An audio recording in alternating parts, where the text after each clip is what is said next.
benvinguts i benvolgudes. Abans de donar pas a l'acte de Capusca, just un incís.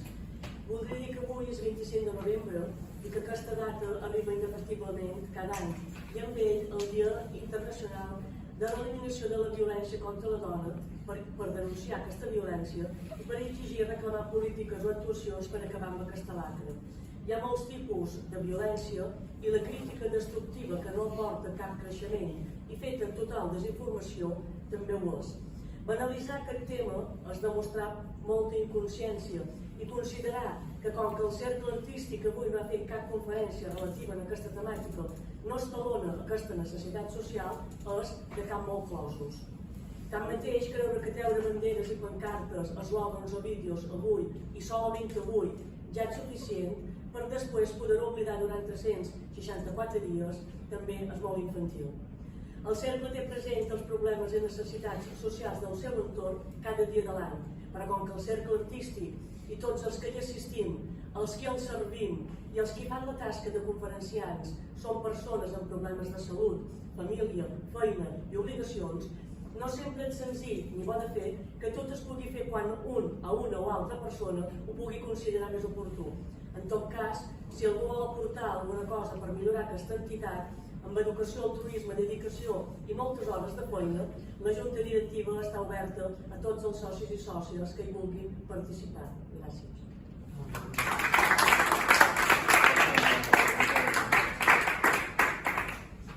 Bé, bon vespre.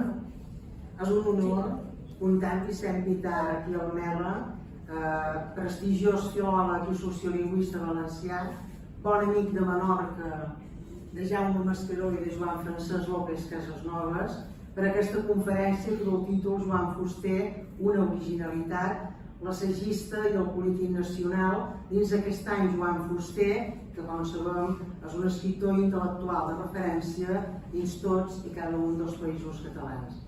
Cal subratllar d'entrada que Vicent Pitar, membre destacat de la generació valenciana dels 60, va mantenir una relació intensa i extensa amb Joan Fuster, de 61 cartes del 1967 al 1990, que podem llegir en aquest volum 14 de la correspondència fusteriana.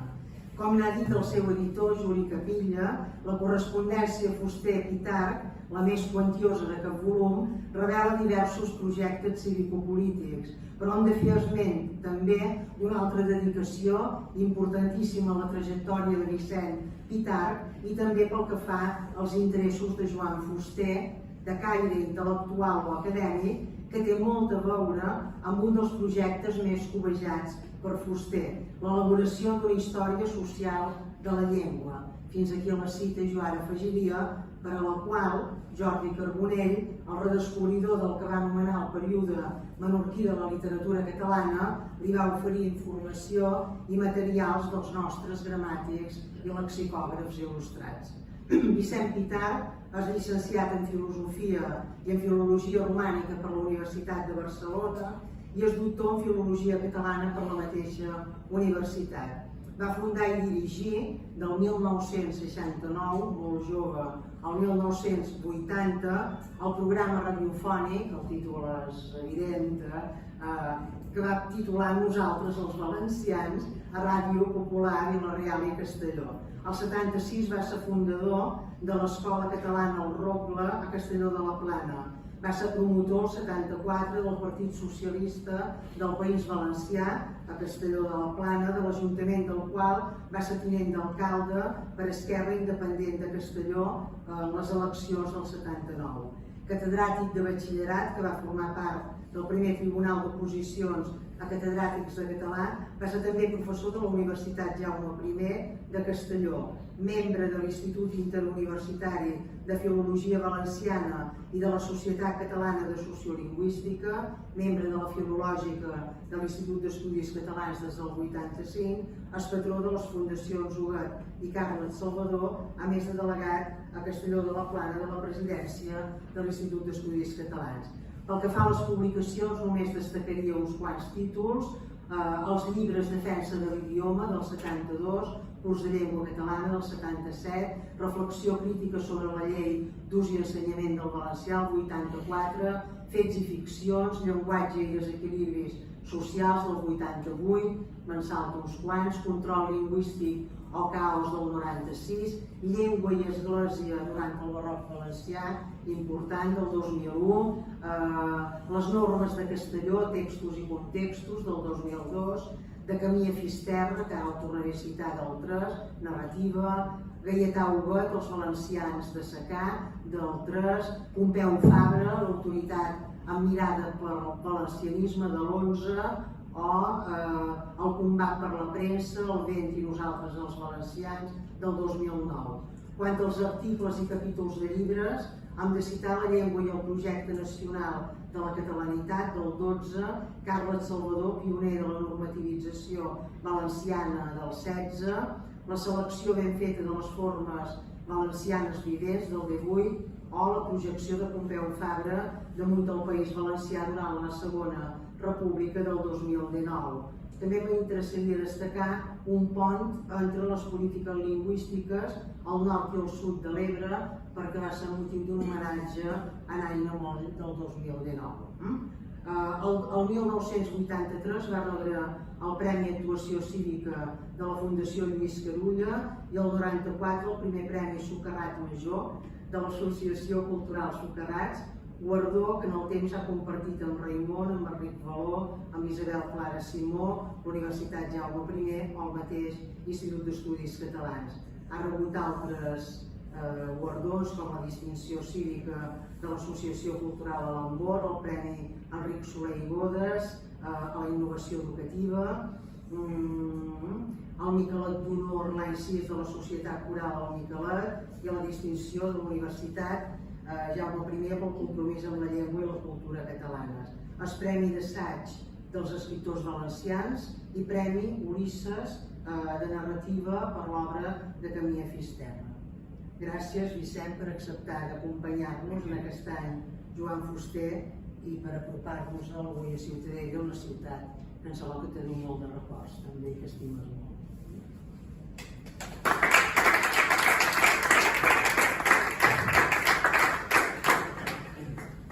Bon vespre i moltes gràcies per haver vingut i moltes gràcies, Josefina, per aquesta presentació. Quan em van invitar a venir aquí, ja podeu pensar, això també sol ser utòpic, però en aquest cas és una absoluta realitat. Per un valencià, saltar la mar i venir a les illes té també, com és normal, un plus suplementari de gratificació, i en aquest cas, sobretot a Menorca, era el primer, a Menorca i en concret a Ciutadella, era el primer punt dels països catalans illencs que vaig conèixer. Quan encara estudiava a Barcelona, érem companys del Jaume Mascaró, em va invitar i, clar, aquell record tan absolutament entranyable, i més que entranyable, idíl·lic, de passar-nos tota l'illa, per totes les cales en bicicleta amb un altre company, embarcant i muntant la tenda i tot allò, quan era estudiant, com podeu pensar, això no s'oblida fàcilment. Bé, això em plau de reprendre el fil i de relacionar-ho amb Fuster. Fuster és un personatge absolutament irrepetible, no solament al nostre país, irrepetible a Europa. I això tampoc no és cap judici gratuït. Potser alguna de les observacions que faré, algun dels diagnòstics sobre ell, poden semblar totalment desproporcionats, possiblement falsos. Voldria que entenguéssiu que no, que de fet són judicis, jo crec que molt objectius, més del que pugui semblar. En qualsevol cas és cert que va mantenir llaços molt constants, molt enriquidors per mi, sobretot, naturalment, durant els anys que el vaig conèixer, que em van ser prou, sent estudiant fins que va faltar. I per tant ja podeu comprendre que no solament per això, sinó pel que ha representat ell per a la cultura europea i sobretot per a la cultura catalana, per a nosaltres, ell és tot un altre referent, és tot un altre món. Per això em plau tantíssim de ser aquí amb vosaltres, i més enguany.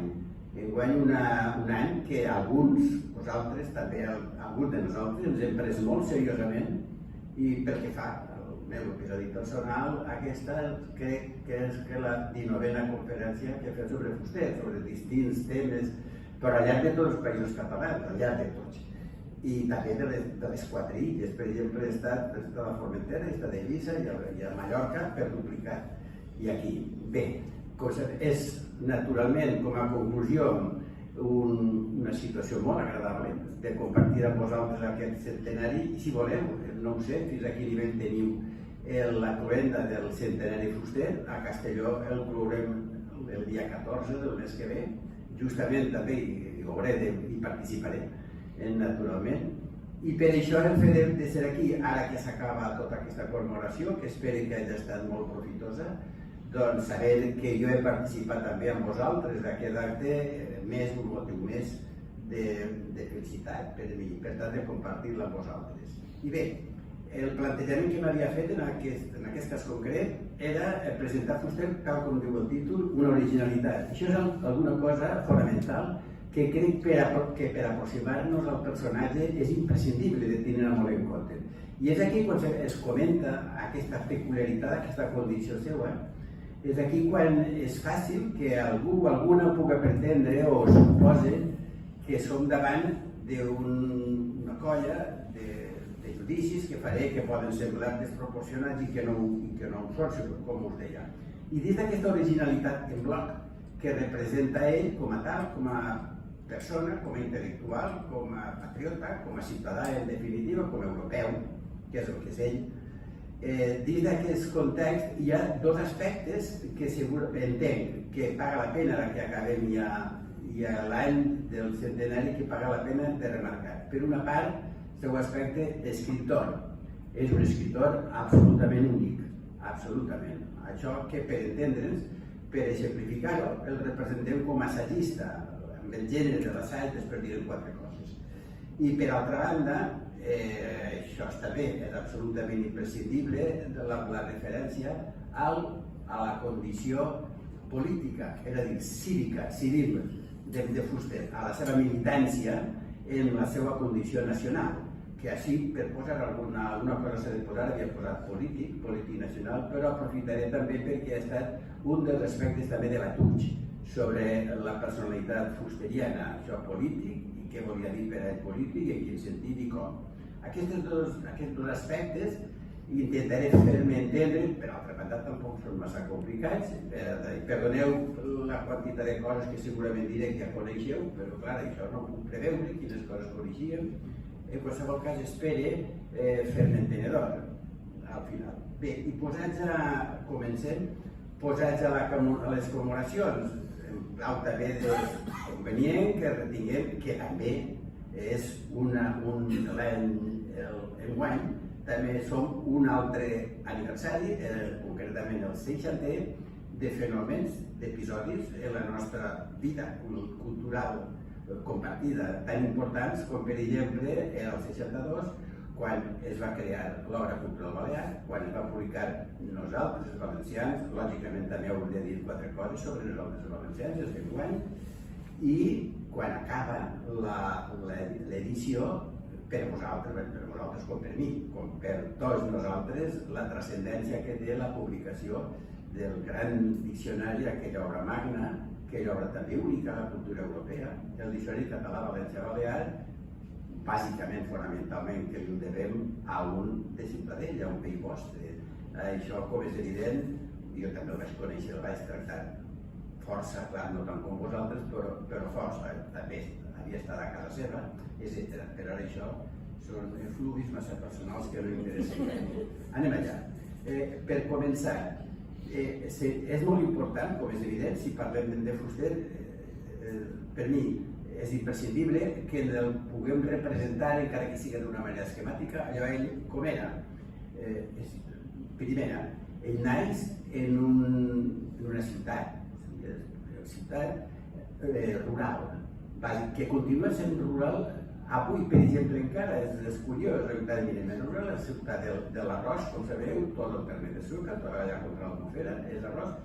La seva família, el seu ascendent havien estat també llauradors, o pagesos, com vull dir-li, encara que a casa seva ja no la llaurícia ja havia estat superada. En aquest cas tenim algunes similituds. Jo també soc d'un poble una mica més gros que el d'ell, que el de Sueca, que a la seva època també era llaurador, sent el que a Sueca era rosa, el meu poble era taronja, era tot un tarongerat, tot sense cap entrebanc pel mig.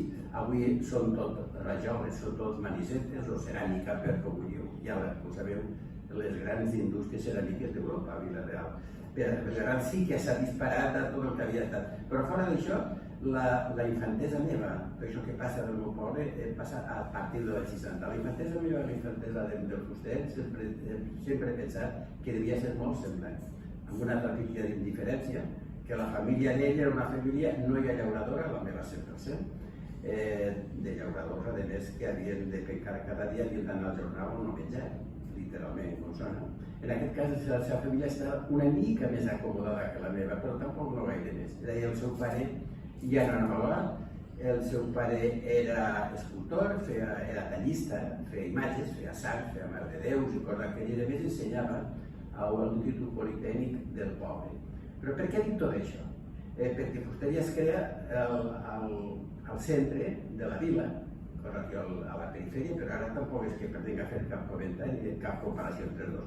Ella és una persona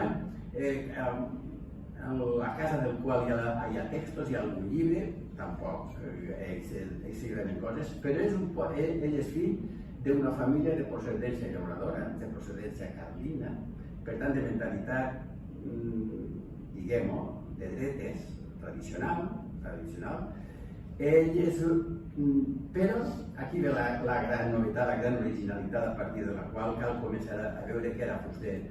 És una persona que molt aviat, quan està acabant la carrera, comença a ser conscient que té una capacitat intel·lectual increïble i que té una fam i una set d'allò que té de lectura, d'inquietuds, de conèixer com funcionen les mentalitats per tota Europa, què passa amb Europa, amb la literatura que es produeix, amb els corrents ideològics que es generen. Fixeu-vos que ara estem parlant de la postguerra, estem parlant dels primers anys de la guerra, que és quan ell ha entrat a la universitat. La seva família encara poden que ell vagi a la universitat, encara que és relativament prop, una trentena de quilòmetres de Sueca a València, i pot anar cada dia, el tren el pot portar a i tornar, que això és important tenir en compte, perquè no estudieu qualsevol, als anys 40, ja us ho podeu imaginar. Ell fa la carrera de dret d'advocat, que és el que tocava, acaba i naturalment que ha de guanyar un jornal, perquè no pot viure ell és fill únic, havia tingut un germanet, però s'havia mort molt petit, sent molt petit, una situació que en l'època també es veu que era força freqüent, força usual. Per tant, ell és un fill únic a casa seva, ell ha acabat la carrera, ell ha acabat sent conscient que és una persona oberta a totes les inquietuds intel·lectuals, morals, ètiques, culturals de tota Europa, però d'una forma absolutament desproporcionada, imprevisible. I és una persona que immediatament sent una passió i una necessitat imperiosa per expressar-se, per escriure, naturalment en català. Una altra de les originalitats. Penseu que podia ser, que era aquell desert, per descomptat, Sueca, als anys 40, als anys 50, era una ciutat absolutament catalanoparlant, és evident, no devia haver, potser la Guàrdia Civil parlava espanyol, però fora d'això. Per tant, en aquell context, a nivell de la llengua viva no hi havia problema, però a nivell de la llengua que ell intenta fer seva, de la llengua culta, de l'escriptura, el problema era absolut, era total. Ell naix en la societat en un ern absolut de producció literària.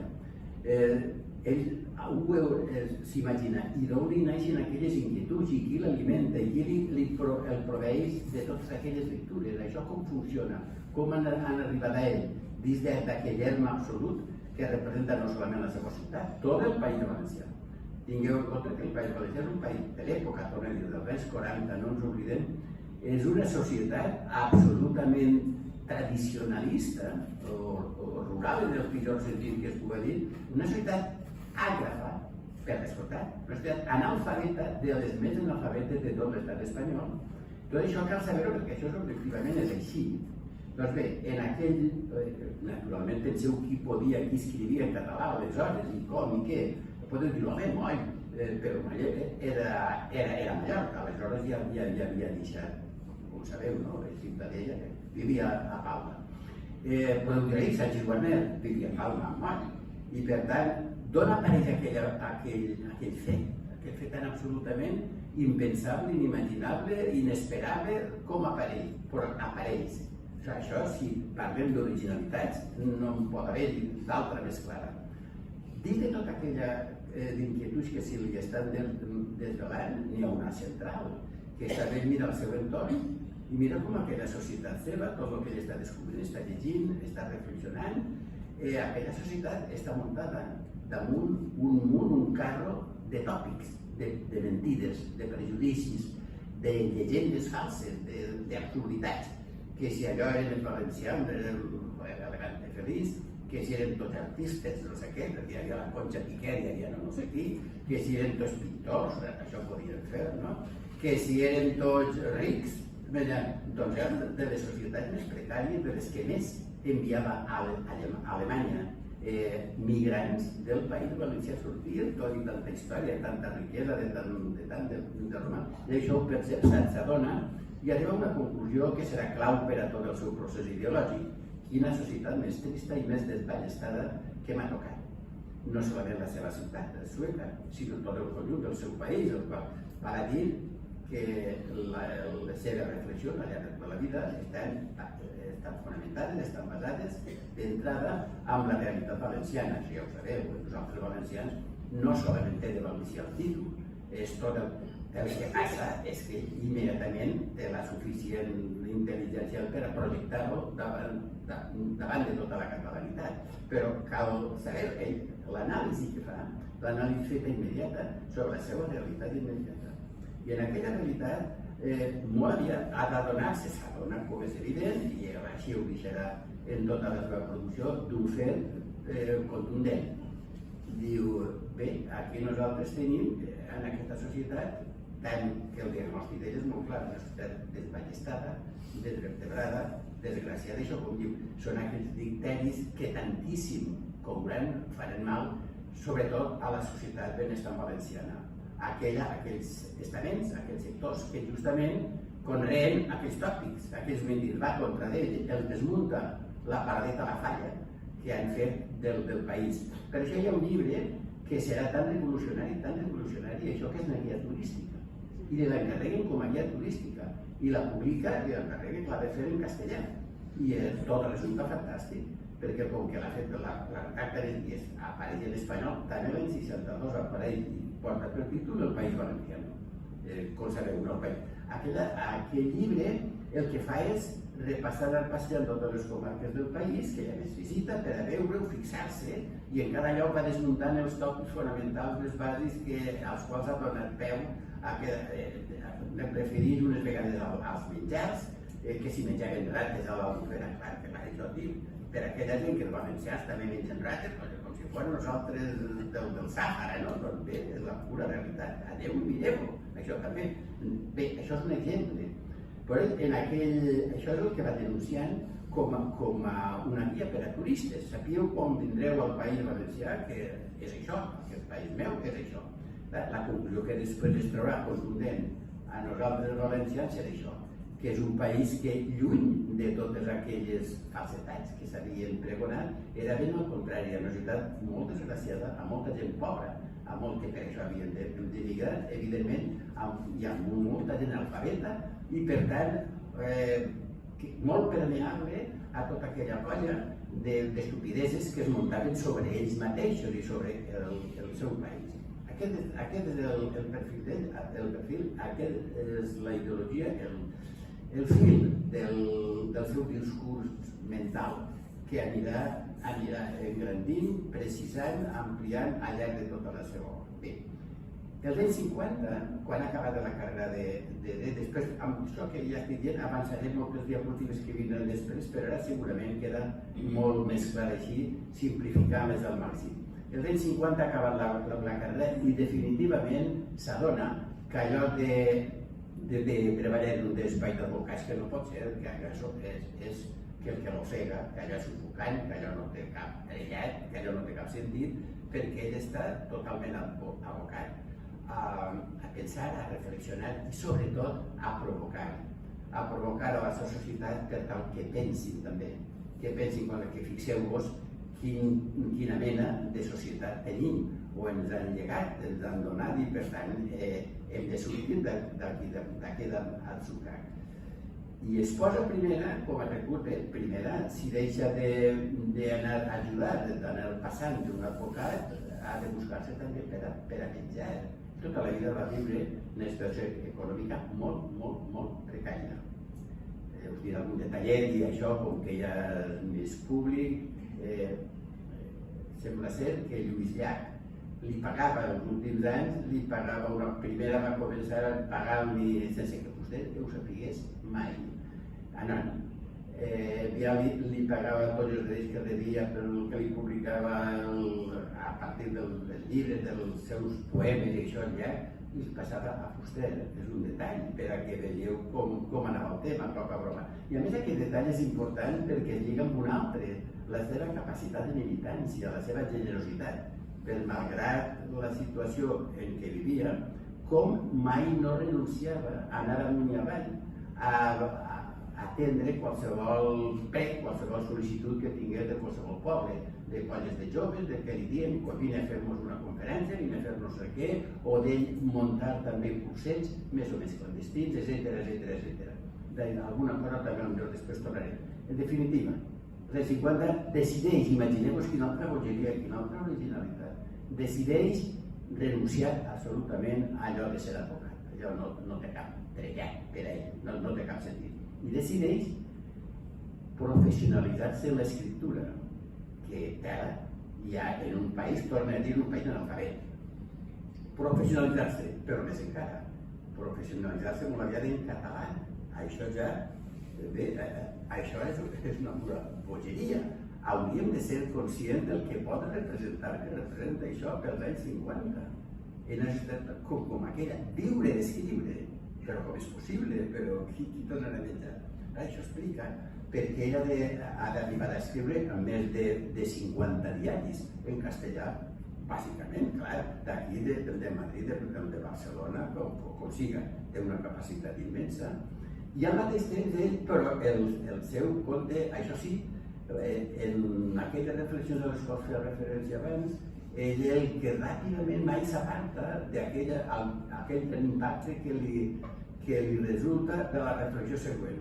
Aquesta societat és molt desgraciada, ha estat abandonada, té grups que avui són dominants, que són els primers que van quedar genuflexos davant Madrid, que ha pactat amb Madrid i ells, per tant, han pres l'opció de Madrid. Això de l'opció de Madrid és l'opció per a aquella Espanya, que feia un segle i mig que s'havia creat, això de la creació d'Espanya, i vosaltres una creació com una altra, del començament del segle XIX, això ja és massa sabut, no? I per tant aquella gent que ens ha abandonat, ens ha deixat, ha renunciat a ser valencians en aquest sentit. I una de les mostres claríssimes i inequívoques, més nítides i més contundents que han pres, és renunciar al valencià del poble, espanyolitzar-se, castellanitzar-se. Tot això són faves comptades, no? Això ja no cal ara, en aquestes alçades, pretendre demostrar-ho. Per tant, ell veu, comença a veure la gran importància que té la llengua a través de tota la història, per explicar-se la història, també la història global, la història humana, en definitiva, la història econòmica i la història cultural i la història social d'aquesta societat. És a través de la llengua que ho veu més clar. Paral·lelament a tot això es veu, home, els que ens han fallat, els que se'ls passen a l'altra banda és el bàndol, naturalment, del govern de Madrid, no hi ha cap dubte, i arriba a la conclusió molt clara. El govern, l'Estat, una de les primeres coses que fa és optar per la seva llengua, per sancionar quina és la seva llengua. Automàticament les altres llengües que han pogut caure sota el domini d'aquest estat absolutament queden relegades, queden satanitzades, que escrivia Fuster, queden no solament marginades, regionalitzades, provincianes, això tot ja ho sabem, tot ja ho hem viscut, continuem vivint, no? I per tant diu, hi ha una incompatibilitat objectiva, absoluta, rotunda, entre aquell estat, dieu-li com vulgueu, i el meu poble, el meu país. Nosaltres resulta ser que també els responsables d'aquestes misèries nostres que arrosseguem són, en primer lloc, si volem, valencians també per a aquells valencians que han desertat de zero i per tant aquell estat que és el que ens oprimeix i el que no ens deixa que la nostra llengua tingui una mínima normalitat social, cosa evidentíssima a l'època de Fusteria, em direu que a l'època meva, no? I ara també. Els matisos són els que són, però en el fons el mecanisme... Aquesta és la reflexió fusteriana i per tant la conclusió molt nítida que la va repetir sempre que ve bé. Hem de ser conscients que hi ha aquella oposició, són incompatibles, aquella incompatibilitat entre l'espanyol per un costat i el català per l'altre, entre la nació espanyola i la nació catalana, i no hi ha més era que la que crema. Com ho explica, com tal, com ho matisa, que si en aquesta nació que s'ha de construir, que ella anomenarà Països Catalans, si el nom és correcte o no, això ja que volem que us diga, com serà, quina participació tindrà, si és cert que cadascun dels països constituents, les Balears, el Principat de Catalunya, el País Valencià, si això ja són subjectes polítics prou aconseguits, la convicció social dels quals ja prou consolidada, si és cert que ho és prou consolidada, no ho és tant, però en qualsevol cas, tot aquest procediment a aquell ja no li interessarà massa explicar-ho perquè en aquest sentit no vol ser polític i després tornarem. En definitiva, això és Fuster, és la ideologia fusteriana, allò que ens ensenya el centenari per a recordar, el que no podem és amagar, aquesta sembla que sigui la realitat. I bé, tornem-hi. Mentrestant, tornem a dir, el català escriu sobretot en poesia. I val a dir que fa una quadra de llibres de poesia que els tècnics de la matèria en poesia diuen que és de la poesia bona que se feia a Europa. No solament aquí al País Català, a Europa. Clar, després havíem mig bandejat, mig deixat al marge aquesta poesia perquè ell mateix va ser el primer que la va abandonar. Ell ho diu també perquè la va abandonar. No simplement per el fet aquell, que si la poesia és un gènere, és un llenguatge totalment subjectiu i per tant intimista i per tant jo soc jo, per a mi no m'interessa per tant que la gent sàpiga quin sentit té que la gent sàpiga jo com soc i perquè això no m'interessa. Ell ho diu, abandona la poesia perquè amb ella no hi ha massa opció, gaire opció per incidir en la societat, en la gent, per influir, que és la seva gran fita. Ell vol influir en la ciutat, ell vol despertar, allò que en alguna frase deia, ell vol aconseguir incitar, treure aquesta societat, parla de la societat valenciana encara, que això és vàlid per a tots, naturalment, treure aquesta societat de l'antiga somnolència digestiva.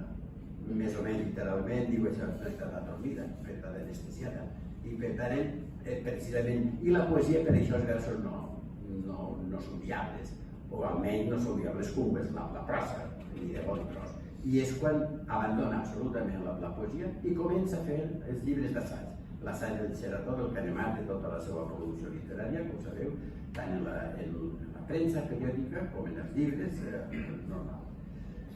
I això apareixen els primers llibres ja, el descrèdit de la realitat, publicat pel senyor Molla, Ciutat de Llei, tornem a dir, com les originalitats. Ja en tot aquest periple al qual estem referint-nos, de l'any 54, que és clau, Fuster s'hauria, mica a mica, perquè tot això comença a ser ja a aparèixer una persona oberta al món. Abans encara està allà a Sueca, és cert que cada setmana va molt quan ja acaba la carrera i tot a València, a les tertúlies, és el seu petit món que havia de trobar-se, alguna persona d'ací d'allà, que inquieta. I per tant, allí cada setmana fan aquelles tertúlies que després hauran estat tan famoses, i ell allò també és el que volia, perquè sabia que era en aquells àmbits reduït on ell podia fer i de quina manera ho va aconseguir, no? Podia penetrar en la mentalitat de totes aquelles persones. L'any 54, per tant, és clau perquè la seva vida i la seva projecció fa un tomb molt important. Per una banda, descobrís, troba gent que l'escolten, que el protegiran a Barcelona, i per tant que li obren moltes portes, per tant que li faciliten de vegades aules d'aquelles, sessions literàries, de debat, de crítica. Per altra banda, una cosa tan importantíssima com aquests cursells de formació de joves, tan important, la vida de cursets, i als quals es va lliurar amb tanta intensitat. Per altra banda, també l'opció literària per publicar. Al mateix temps, ha descobert l'exili català a Llatinoamèrica. I no solament l'ha descobert i entra en contacte amb alguns d'ells, en concret en Riera Llorca, sinó que damunt escriu, publica allà.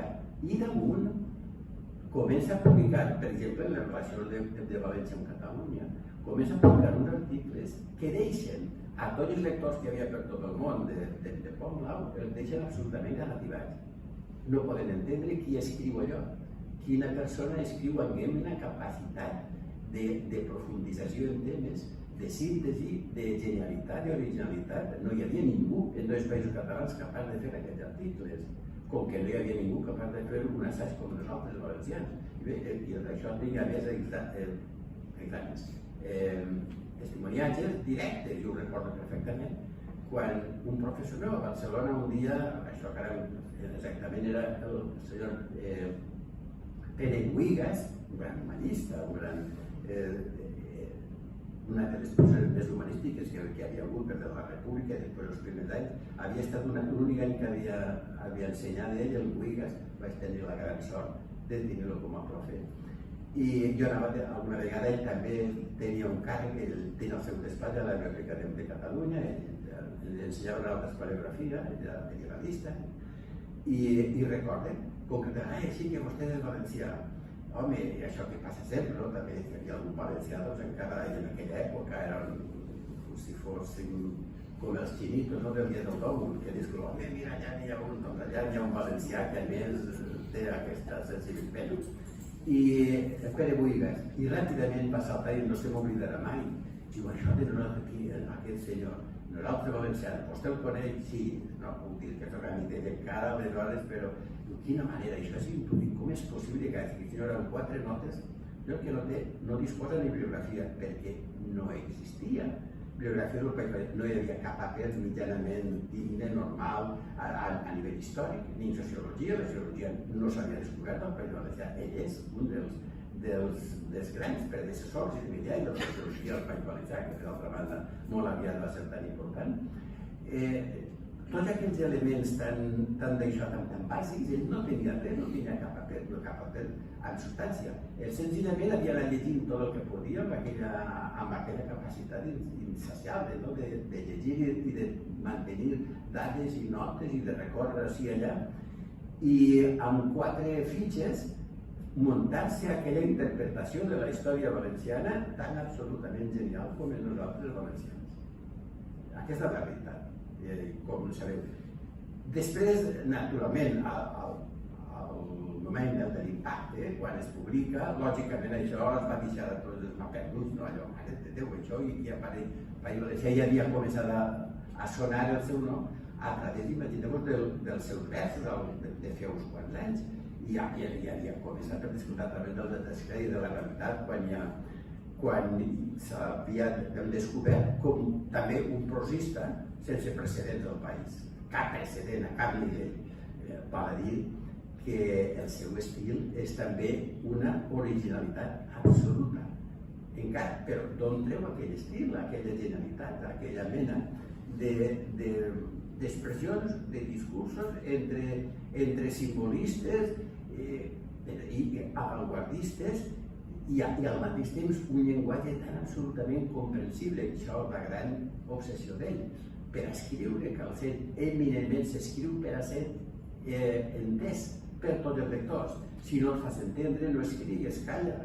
És a dir, al mateix temps, ell no és que escriu per fer floritures, per semblar com domina la llengua, no, tot el contrari, ell el que li interessa, evidentment, fer un llenguatge, un discurs lingüístic que siga plenament digne, que siga valuós, estèticament indiscutible, intachable, però al mateix temps no es tracta d'anar a intentar fer una llengua que siga confusa, que siga oscura, que siga minoritària, i això en els seus aforismes també ho deixa constantment molt clar. I bé, són per tant, quan ell comença a emergir d'una manera absoluta, això d'eclosió total ja es dona, sobretot l'any 62, que qualsevol l'any 62 publica no solament el País Valencià, els altres valencians, publica Qüestió de Noms, publica Poetes, Heretgies i Capellans, vol dir que damunt ha quedat gran 4 obres, 4 llibres en un mateix any damunt. I, torne a dir, havia també d'intentar menjar, havia de menjar i per tant escriure. A partir d'aquí és un personatge tant a Barcelona com a València com a Mallorca, no solament indiscutible, sinó és una autoritat acceptada i a més tan jove i a més sense cap precedent, sense cap mestre, és un autodidacta absolut, rotund, total. Com ha après el català ell, el català a aquell nivell, el català ha après la llengua del carrer, la llengua de casa, la llengua de tot, però a aquell nivell, aquell català tan absolutament original i genial, insisteixo. I bé, a partir d'aquí, com us dic, ell comença sobre o continua una activitat, diguem-ho ja, obertament civil política, desbordant.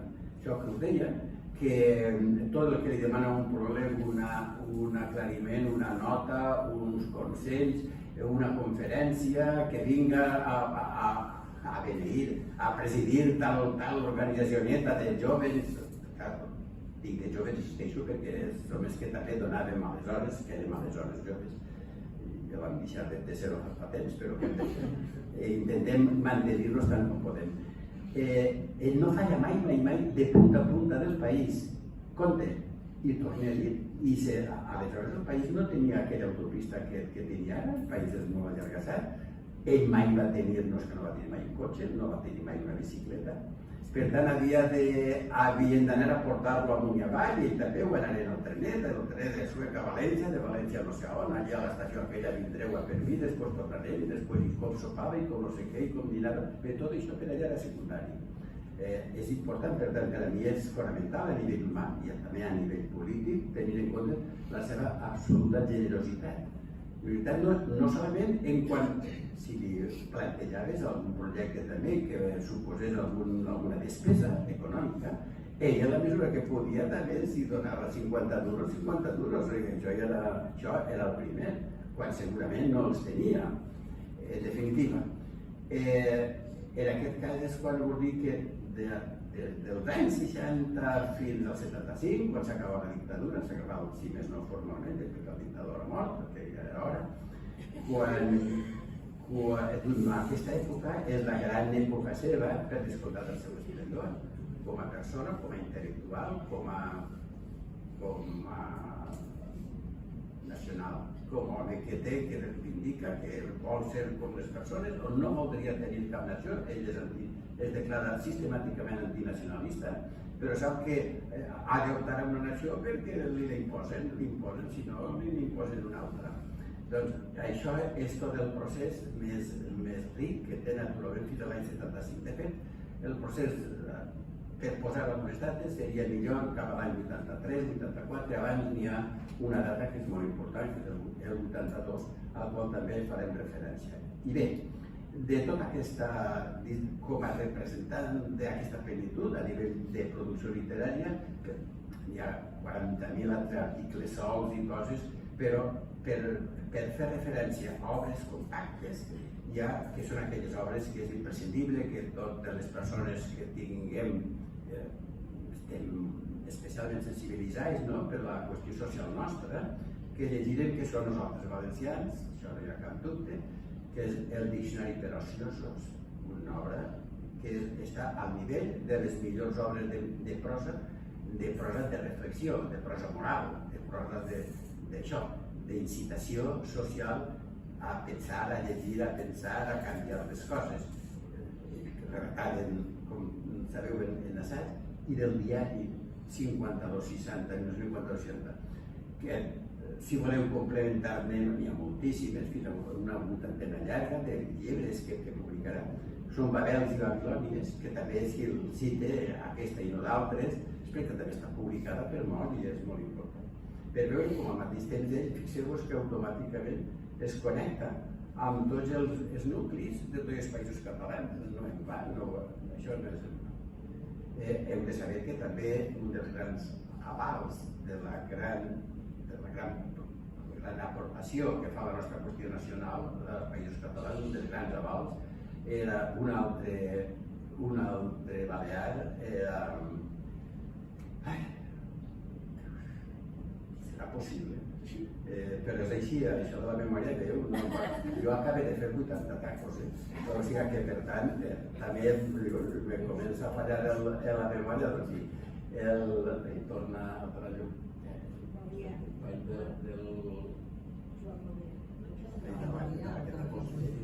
Mallorquí, el Josep Llompart. Jo sé que sempre he pensat de Llompart i Llompart, nosaltres tenim un Llompart, però és costat i Llompart, que no és clònic.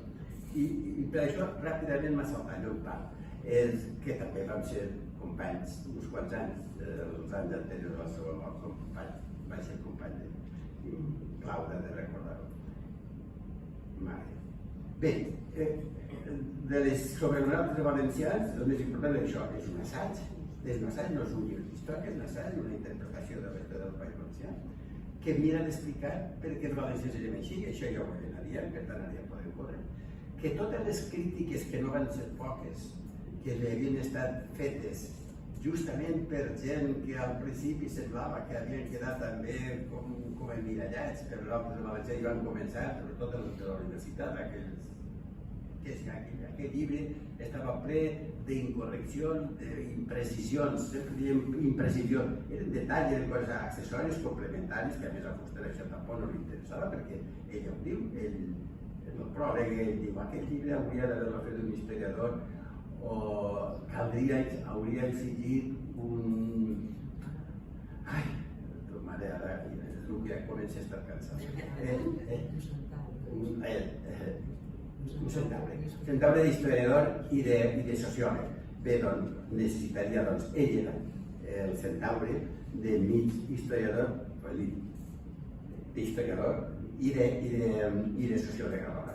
Però tots aquells detalls que havien anat intentant dir-se, en definitiva, era clar, no perquè estiguessin absolutament convençuts que la crítica que feien a aquella obra era perquè era objectiva, era perquè era imprescindible, sinó fonamentalment perquè eren persones que tenen molt de dret, que no podien, a nivell personal, clar,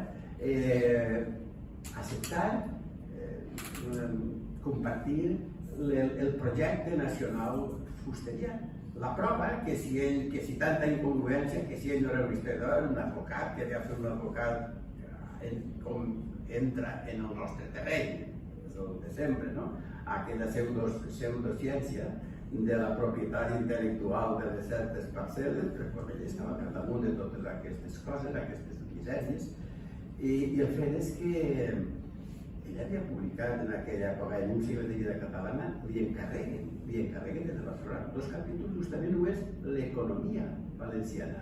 No hi havia economista del País Valencià, evidentment, i ell és també l'únic que sap d'economia, és ell. I no hi havia crítics literaris, això, per descomptat, i ell havia fet aquella història de la poesia catalana editada, a més a Mèxic, que a més havia revolucionat també tota la crítica literària en català. Era curiós. I tanmateix alguns, que siguen, es permetien fer aquelles matisacions, però no cara a cara, sinó sempre anant en articles sols i fer-li la revolta, etc.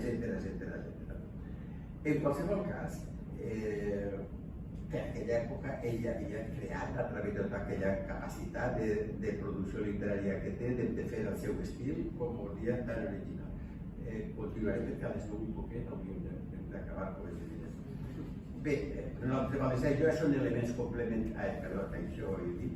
A través d'ell, com és natural, els valencians, i per extensió tots vosaltres, tots els balears i tots aquells que tenen la fortuna de participar, descobrir un altre país valencià, que evidentment era possible, com és lògic, descobrir tota una altra perspectiva.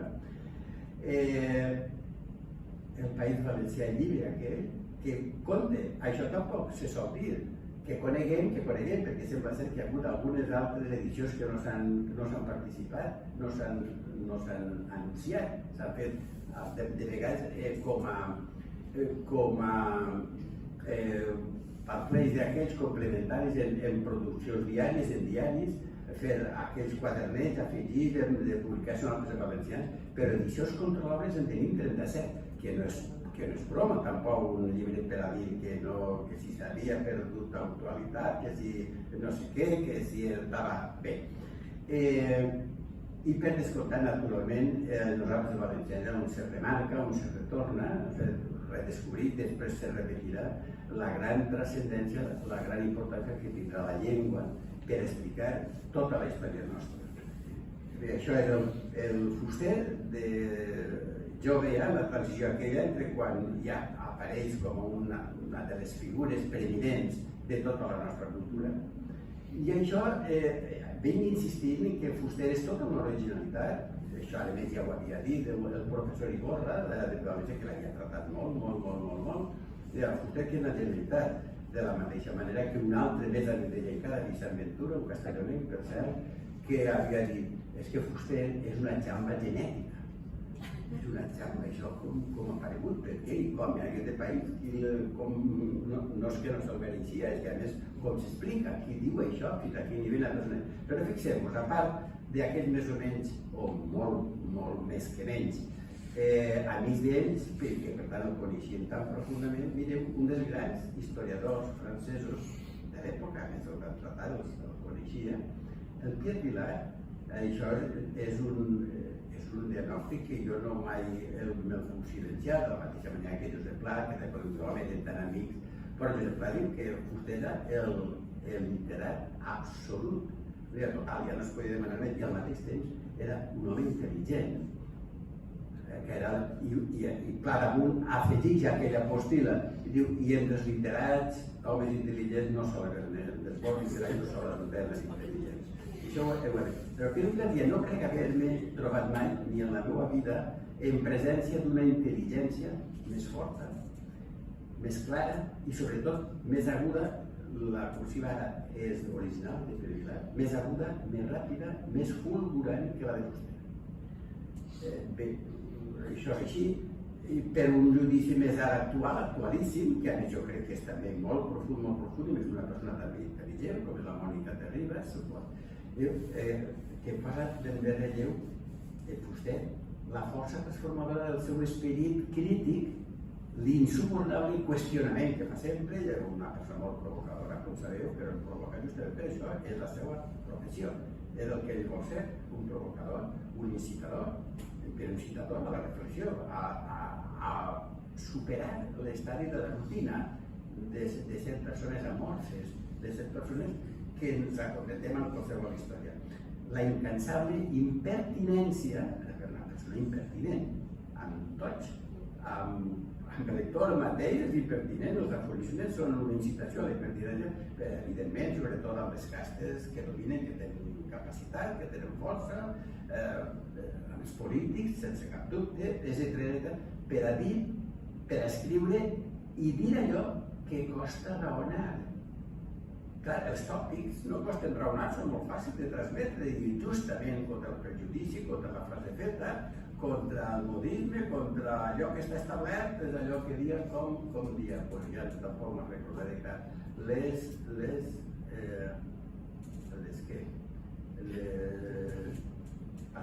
no me'n recordo, estic especialment d'això. Polític era Fuster polític o era científic? Era polític, era científic, era un intel·lectual, era un escriptor. Què era?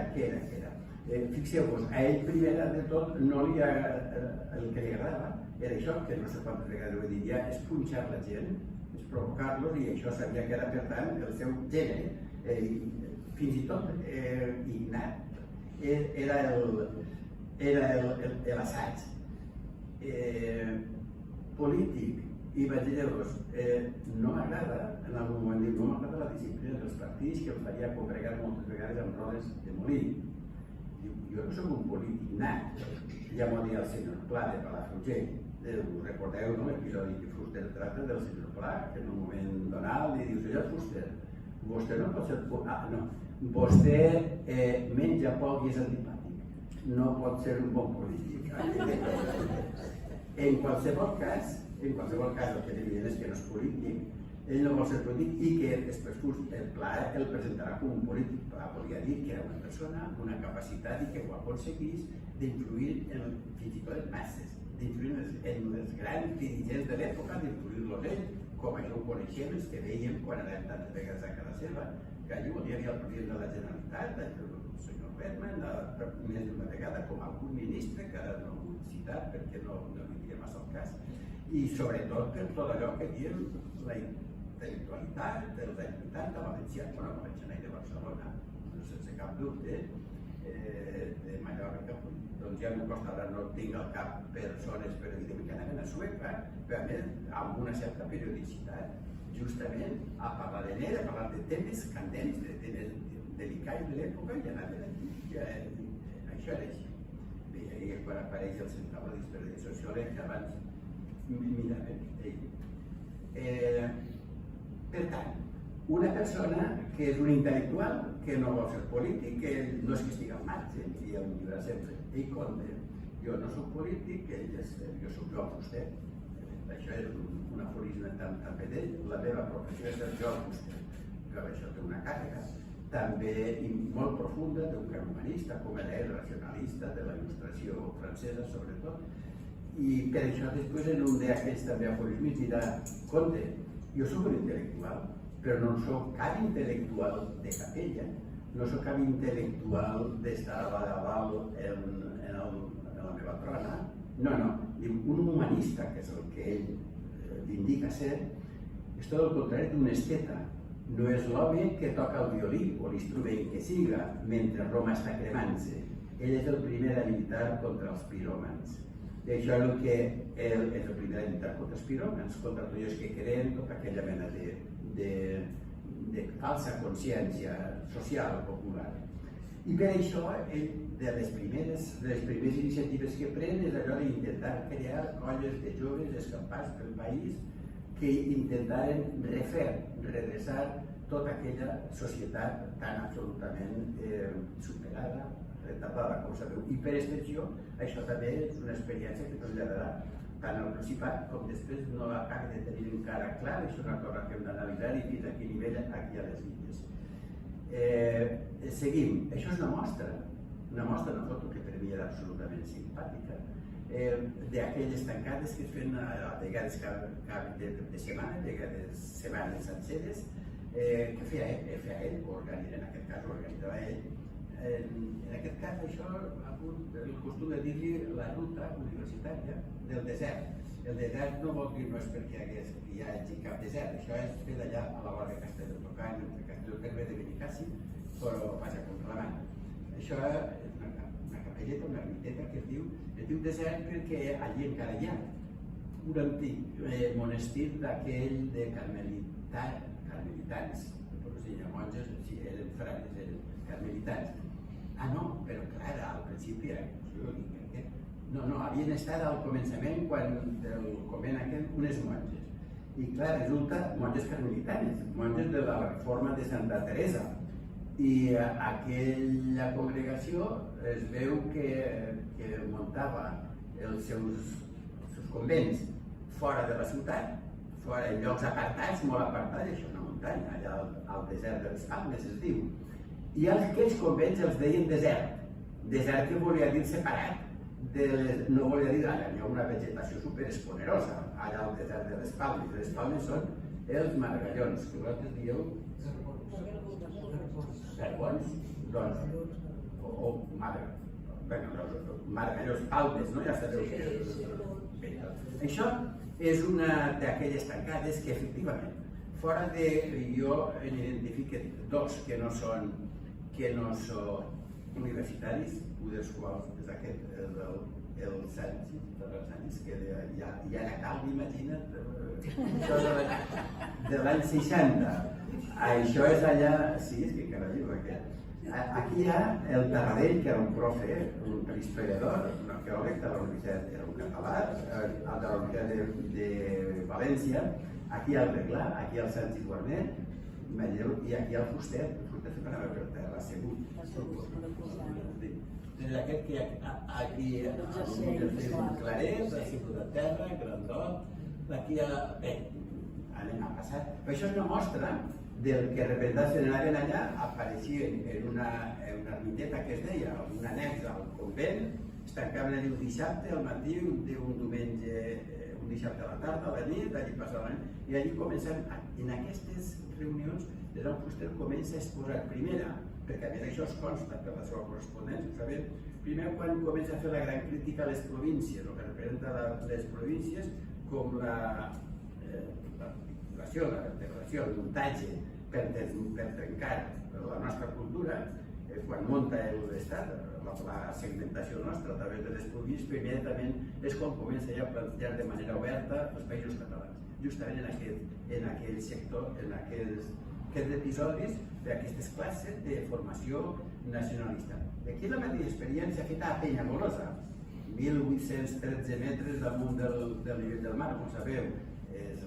Això és Penyagolosa, no és el pic de Penyagolosa, cal pujar 3/4 d'hora a peu poc a poc. Però això és de la pinya aquella, de Penyagolosa, això és una vegetació tota continental, no és ni mediterrània tan sols del centre d'Europa.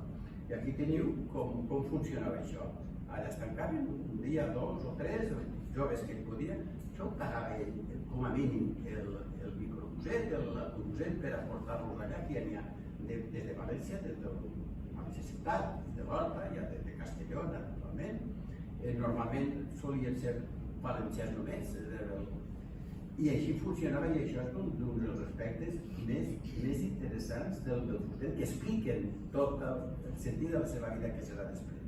Aquí hi ha un altre nivell, un altre cas, i això no són aquelles trobades, aquelles sessions, aquelles rutes que cada any es deien d'un nom, no tenim ni tan sols, no hem descobert el nom més apropiat per a dir-li allò com quan anomenarem aquelles sessions de... És curiós. Aquí ja estem passant entre aquelles reunions tan minoritàries i el que ja eren els aplecs, que van ser també tan importants al País Valencià. I aquí tenim el tercer aplec de la joventut al País Valencià, l'any 62. Naturalment Fuster és al mig també, no pot fallar, també a seguretat, al mig, em suposa que el veieu menys. Aquí no teniu els noms, a d'ell teniu els noms per estar escrits i no hi ha dubte amb els noms, ja els podeu identificar perfectíssimament. Bé, no hi ha fora d'un que no l'he identificat ni jo, que és el de la punta, però bé, això és a Castelló. Això és justament aquest dia quan es dona a conèixer Raimon. En públic, era a Castelló, justament en el tercer aplec aquest. Raimon havia aparegut allí, els organitzadors de l'aplec havien invitat només a cantar als 16 jutges de l'època, aquí els tenim. I bé, els 16 jutges ja havien dit, home, doncs també aquest jove que la guitarra li fot 4 coses, doncs que vinga també. I allà que els 16 jutges van quedar absolutament espantats. Això també dona pareix aquest tio, i com, i què, jo també els contactes, sabeu, com s'interrelacionen Raimon amb la seva força i Fuster, que és el que el presenta, que el que fa també els correga el seu llibre, el tot. I aquí són. Continuem. Naturalment, abans ja ho havia avançat, per tant ara podem tranquil·lament passar, que sense cap dubte la llengua i la cultura, que és el que ell va veient, el que ell primer havia anat aplicant al País Valencià. Nosaltres som una societat, tant això, la salvació nostra també salvarà la llengua. La base en la qual jo em situo, em posicione per tal de dir quina és la meva nació, naturalment no que la llengua faci l'oració, que de manera tan absolutament il·legítima havien intentat alguns crítics tirar encara, això no té cap trellat. Vostè no mai podia dir això, que la llengua no mai podia incórrer, com també li havien aplicat a cap posicionament que fos pseudometafísic o metafísic o essencialista. Això són tot estupideses, formes absurdes de pretendre interpretar Fuster, pretendre desacreditar-lo. Efectivament, han d'anar per altres camins que no se'l desacredita tan fàcilment. En qualsevol cas, aquí teniu un dels criteris, com sabeu, de Fuster l'any 63 a Perpinyà. Això fou justament un dels grans personatges d'ell, ja que d'ell, el que més admirava, més d'una veneració tremenda, era Pompeu Fabra. I aquí ho fa justament a Perpinyà en l'acte de commemoració que es fa l'any 63, el 50 any de l'any 13, que és quan s'aproven les normes ortogràfiques de l'Institut d'Estudis Catalans, les normes fabrianes, la codificació fabriana. I això explica perquè, ui, mare, si encara començava bé, en definitiva, hem de córrer. El fuster, el que, fixeu-vos, és a nivell civil, el xap que és un gran militar, ell indica la seva capacitat de militància i fins a quin nivell no la té, fins pràcticament que la vespre de la mort, però ell el que li agradava és ser escriptor.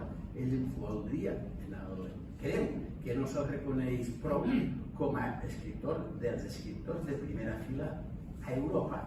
No és un escriptor d'Escuela, un escriptor valencià, un escriptor absolutament europeu, un escriptor absolutament modern, contemporani, al corrent de tota la literatura més progressiva, més d'avantguarda a l'època de la seva època. I és el que ell volia haver d'indicat. I ell, per això, en part, li seria greu que de vegades que el tractessin polític en aquest sentit, d'home influent, i clar que ell volia influir, però ell també, com a una persona que havia llegit tantíssim, una persona tan absolutament diferent, per als grans escriptors de tota Europa, doncs ell també sabia que era una persona com ell i era l'aspecte que li agradava que es reconegués. I de fet, tot això de tots els gèneres que ell cultiva en aquella seva faceta que t'anoia, ja no cal. La veritat és que tots els hem anat referint. Més encara, per tant, la crítica literària de la història de la literatura catalana, la traducció, el traductor de Camus, de Sartre, de Placimon, de Beauvoir, del Silon, tan important, i llavors els grans intel·lectuals més esquerranosos, més progressius de la seva època, naturalment. La correspondència, un gènere que conservem 24.000 cartes, 24.000 són moltes, tingueu en compte que també entren aquí el còmput abraça les que ell escrivia i les que rebia. Però clar, també moltes s'havien perdut, perquè algunes de les seves, moltes les tenim els que ens enviaven, però unes altres que s'havien perdut en el destinatari, però que les tenim allà perquè ell solia normalment sempre fer còpia, sempre, i en el personal en això tremendament metòdic, sempre tenim totes en la màquina d'escriure aquella, el paper carbó, i allà es conservava. Bé, aquest és el fuster ja més madur. Això ja no cal parlar dels aforismes, no puc dir, a més segurament els haureu llegit, havia fet una petita perquè no em podia negar, però és que sí que m'he de negar perquè ja us el massa. I això, aquesta fotografia sí que no podia. Diguem, és la eclosió de fuster, segurament és la cima del seu protagonisme social, des de l'any 82, 50enari de les normes de Castelló. Les normes de Castelló són la codificació fabriana, allò que se commemorava l'any 13, que acaba de l'any 63, que se commemorava a Perpinyà, s'havia de commemorar fora, ell no pot anar, no té passaport, però sí que envia un article, del qual havia estret aquell fragment, un article que és una preciositat, és fantàstic. Aquí era el 50enari també, però no de l'any 13 de les normes de l'Institut d'Estudis Catalans, sinó l'any 32, que era l'adaptació al País Valencià de les normes de l'Institut d'Estudis Catalans.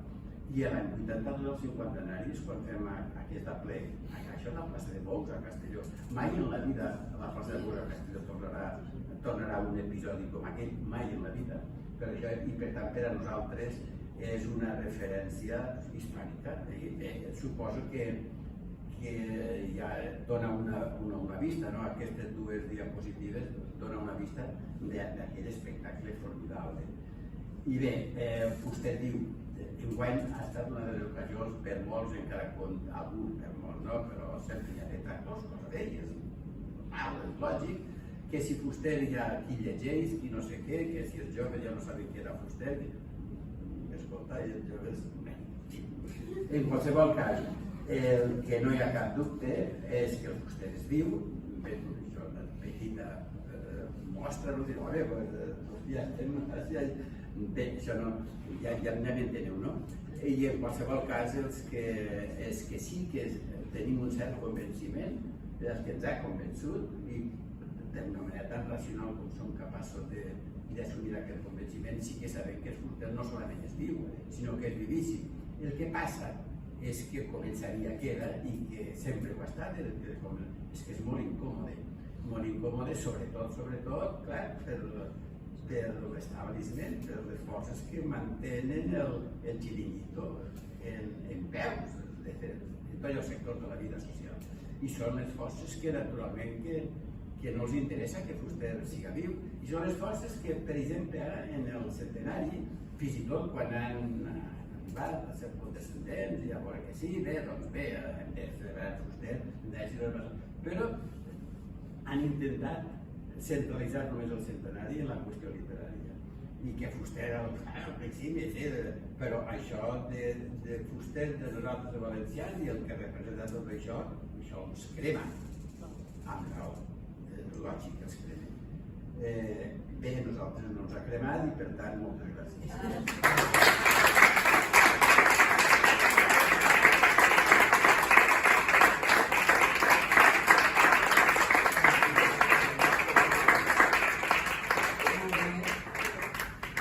Moltes gràcies perquè ha estat una conferència esplèndida. Jo encara ara no entenc com ha pogut, amb aquest temps limitat, jo crec que tenia donar aquesta visió tan global, tan completa, amb tant de matisos i amb tanta informació, i que agraïdíssims, crec que és una conferència d'aquelles que fa honor a això que esperam de Sant Joan Fuster. Si no teniu pressa i voleu fer cap pregunta, ara és el moment que tenim en Vicent Pitarch aquí. Si voleu demanar res, sense forçar-nos, sí, ja està, ja ho sabeu. Cap pregunta? No? Ha quedat. Moltes gràcies.